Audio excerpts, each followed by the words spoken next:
नमस्कार, बहुत स्वागत है आप सभी का स्वराज एक्सप्रेस में। आपके साथ मैं हूं संयम जैन। राहुल गांधी बिहार में वोट अधिकार यात्रा निकाल रहे हैं। राहुल इस दौरान पीएम मोदी के लिए तू तड़ाक की भाषा बोल रहे हैं। इस बीच दरभंगा से एक वीडियो सामने आया है जिसमें राहुल के कार्यकर्ता पीएम मोदी के अपशब्दों का, जहां एक तरफ पीएम मोदी के लिए अपशब्दों का प्रयोग कर रहे हैं। बिहार के दरभंगा में राहुल की यात्रा के दौरान पीएम मोदी को गाली दी गई। दरभंगा के अतरबेल में रैली के दौरान मंच से पीएम मोदी को अपशब्द कहे गए हैं। यह कार्यक्रम यूथ कांग्रेस से जुड़े मोहम्मद नौशाद ने करवाया था। नौशाद ने जो गालियां दी वह आपको सुनाई भी नहीं जा सकती हैं। बवाल होने के बाद नौशाद ने माफी मांग ली है। उसका कहना है कि किसी बाहरी व्यक्ति ने मंच से पीएम के लिए अभद्र भाषा का इस्तेमाल किया। लेकिन इस पर अब सियासत में जहां बवाल हो गया है, हम बदजुबानी पर मचे इसी बवाल पर चर्चा करेंगे। लेकिन इससे पहले पूरा मामला समझने के लिए ये रिपोर्ट देखिए आप। राहुल गांधी बिहार में वोट अधिकार यात्रा निकाल रहे हैं, लेकिन उनकी ये यात्रा विवादों से घिर रही है। दरभंगा के अतरबेल में रैली के दौरान मंच से पीएम मोदी को अपशब्द कहे गए। यह कार्यक्रम यूथ कांग्रेस से जुड़े मोहम्मद नौशाद ने आयोजित करवाया था। नौशाद ने खुद प्रधानमंत्री मोदी को गालियां तक बकी हैं।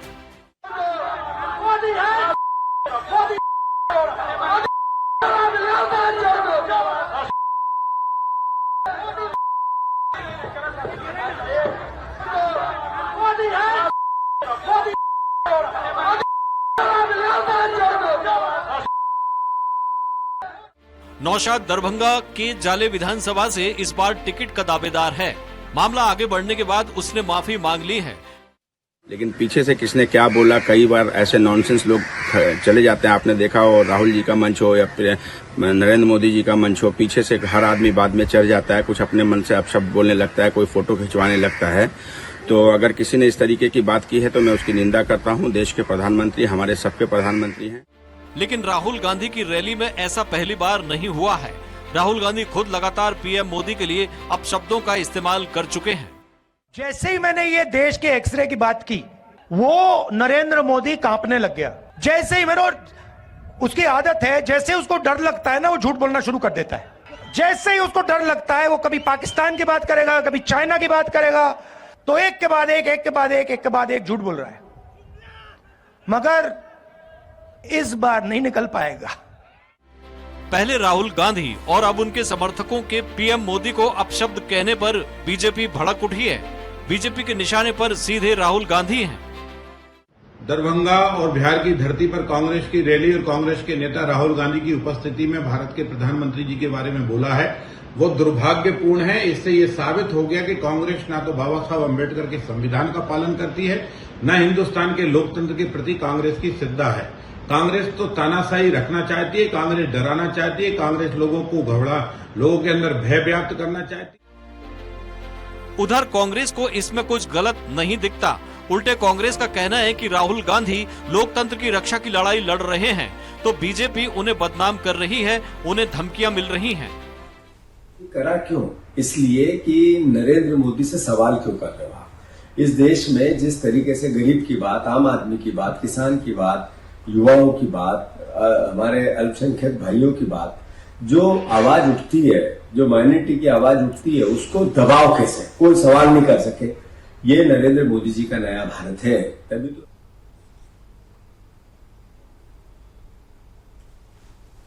तो पक्ष और विपक्ष दोनों नेताओं को आपने सुना है। क्या कुछ उनका कहना है इस मामले को लेकर?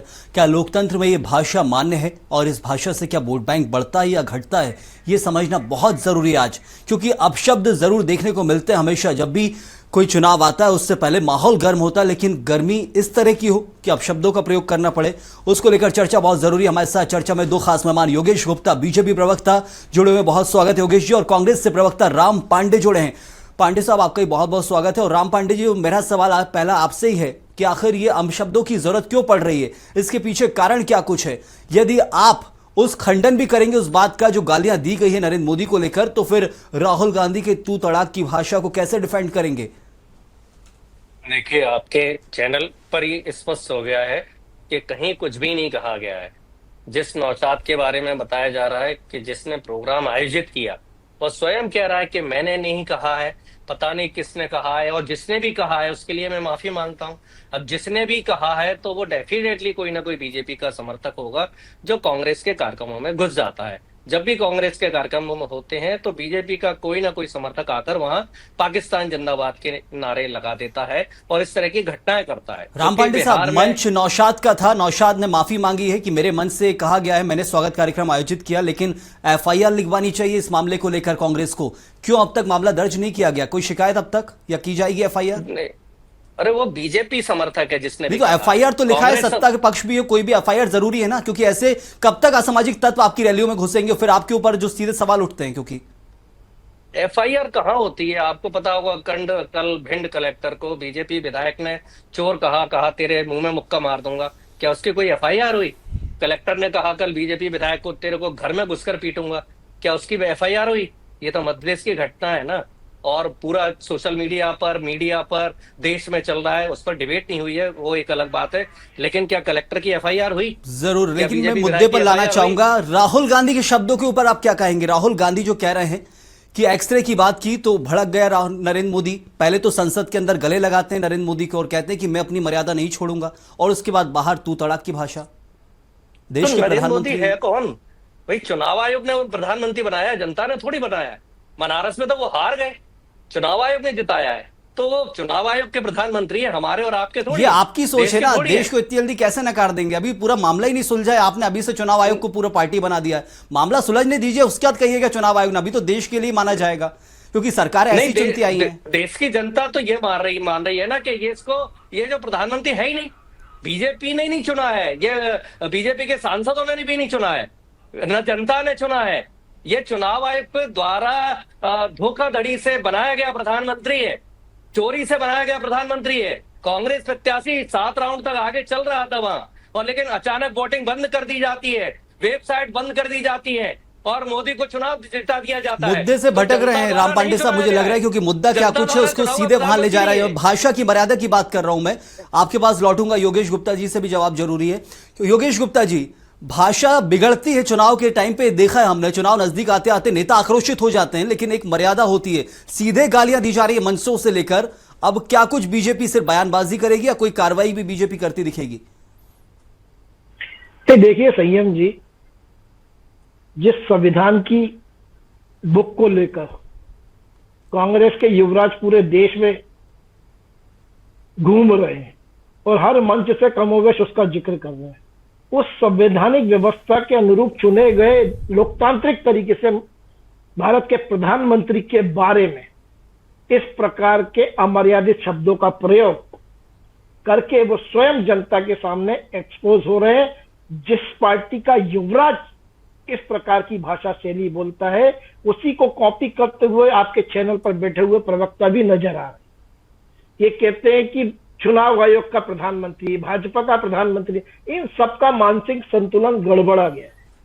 दरअसल हकीकत यह है कि जिस प्रकार माननीय प्रधानमंत्री मोदी जी के नेतृत्व में हमारे शौर्य से परिपूर्ण जवानों ने ऑपरेशन सिंदूर के माध्यम से जो पाकिस्तान को अंदर घुस के मारा है, और उससे बौखलाई हुई पार्टी को कोई रास्ता नजर नहीं आ रहा है, इस प्रकार के नरगलन योगेश गुप्ता जी, ऑपरेशन सिंदूर अलग था, उसकी आप बात करते हैं तो फिर मध्य प्रदेश में विजय शाह भी याद आ जाते हैं। भाषा की मर्यादा पे बात कर रहा हूं, मैं नहीं जाना चाहता हूं और गहराई में, मैं मुद्दे पर ही रहूंगा। क्या बीजेपी इस मामले को लेकर सिर्फ विक्टिम कार्ड खेलेगी या कोई कार्रवाई की बात की जाएगी कि एक तरह से असामाजिक तत्व यदि सामने आ रहा है, नारे लगाए जा रहे हैं, प्रधानमंत्री मोदी को अपशब्द बोले जा रहे हैं, तो बीजेपी कार्रवाई की तो बात करेगी या सिर्फ इससे विक्टिम कार्ड खेला जाएगा? देखिए कांग्रेस के नेता क्या बोल रहे हैं।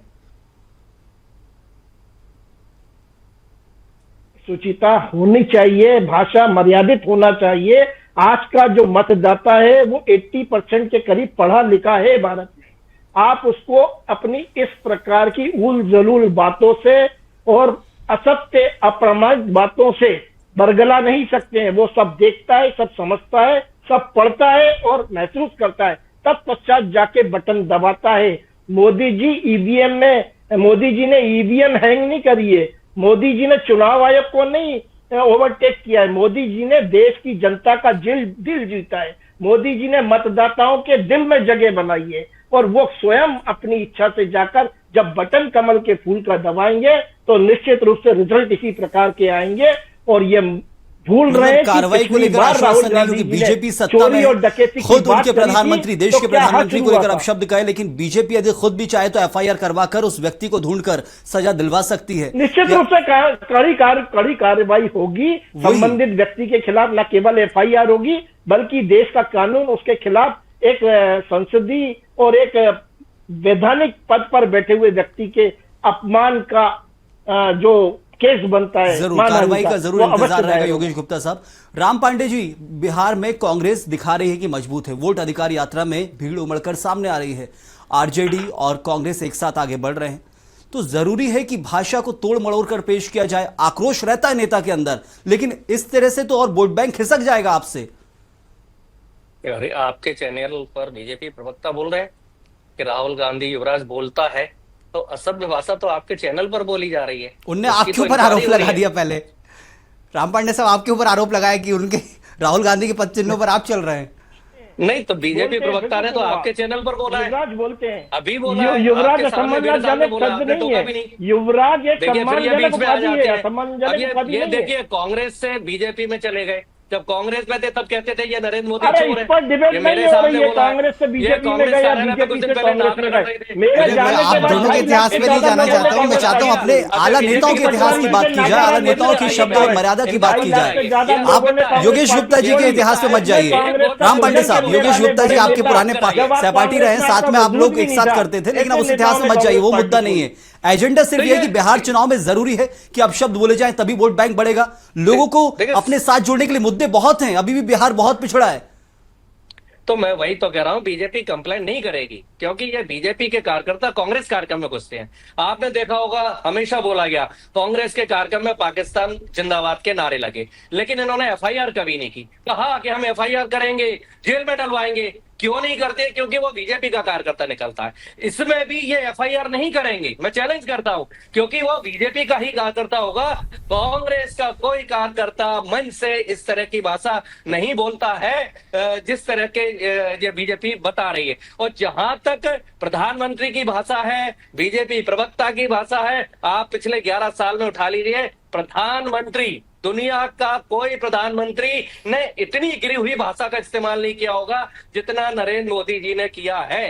विपक्ष के नेताओं के बारे में कितने घटिया शब्द कहे हैं उसकी कल्पना भी नहीं की जा सकती है। यहां तक कि देश के प्रधानमंत्री की पत्नी यदि विधवा हो जाए तो विधवा कहकर के गाली दी है।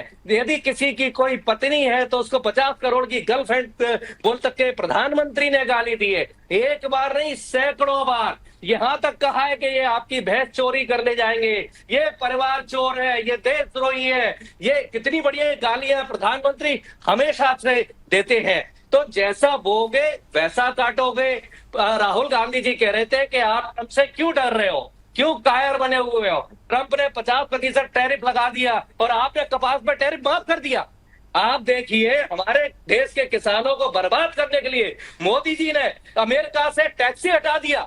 जो 11% किसानों पर टैक्स लगता था, अमेरिका का वो हटा दिया और वो हमारे ऊपर 50% अरे भाई, किसानों और दुग्ध उत्पादकों के बेनिफिशियल से किसी भी प्रकार का कोई जरूर राम पांडे साहब, योगेश जी कुछ कहना चाह रहे हैं शायद इस मुद्दे को लेकर। योगेश जी, बहुत सारे आरोप है, भाषा की मर्यादा सिर्फ एक पार्टी से जरूर खंडित नहीं होती है, दोनों पार्टियों के नेता करते हैं और इसके बहुत सारे उदाहरण रहे हैं। क्या कुछ बीजेपी कहेगी इस मामले को लेकर?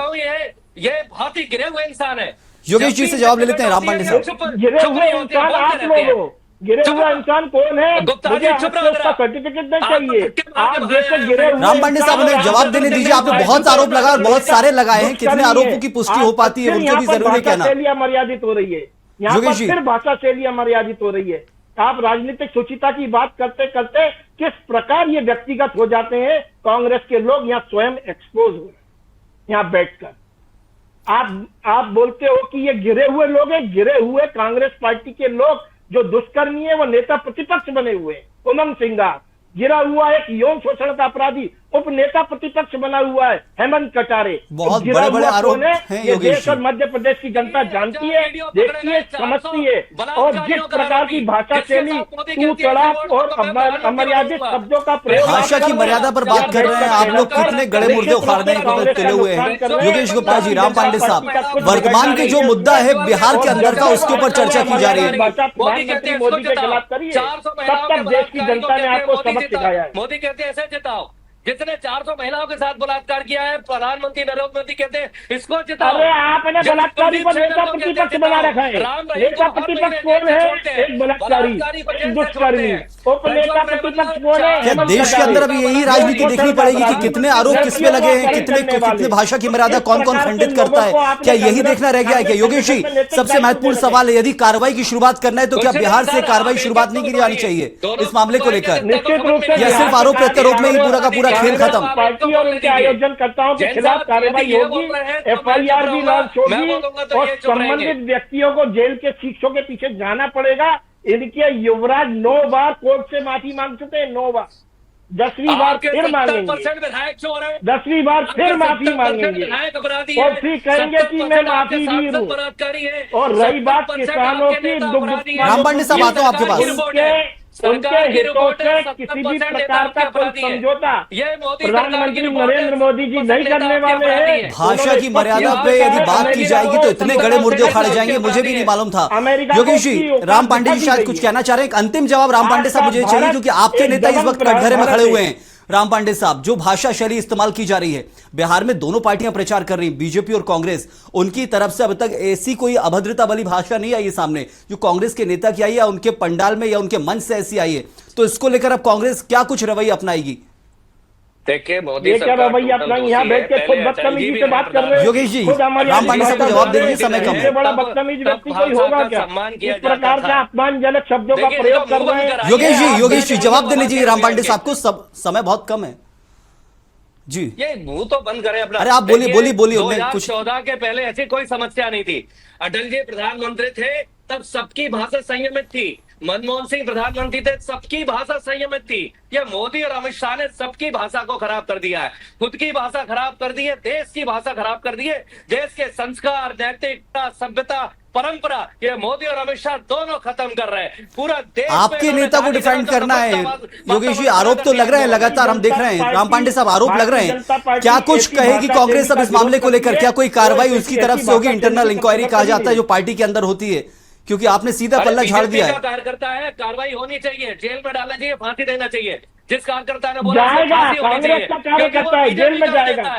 भारतीय जनता पार्टी का कार्यकर्ता कांग्रेस के आयोजन में तो बीजेपी और कांग्रेस की तरफ से जो कहा जा रहा है कि एक कांग्रेस बोल रही है कि बीजेपी का व्यक्ति, मुझे समझ आ रहा हो, बीजेपी बोल रही है कांग्रेस का कार्यकर्ता, लेकिन कोई भी असामाजिक यदि तत्व है, अभद्र भाषा का प्रयोग करता है तो सीधे सलाखों के पीछे होना चाहिए, क्योंकि अमर्यादित भाषा, मां बहन की गालियां मंचों से दी जा रही है चुनाव प्रचार के दौरान। ये वाकई बहुत खराब है और कहा जाए कि सीधे ऐसे व्यक्ति की समाज में कोई जरूरत नहीं है।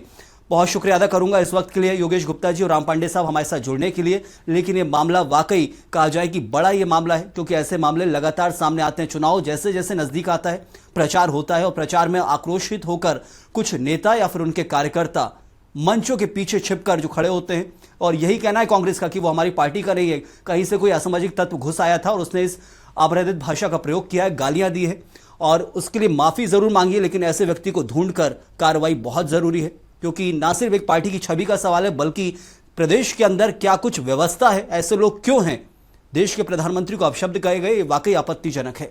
इस वक्त के लिए फिलहाल इतना ही। आप बने रहिए स्वराज एक्सप्रेस के साथ।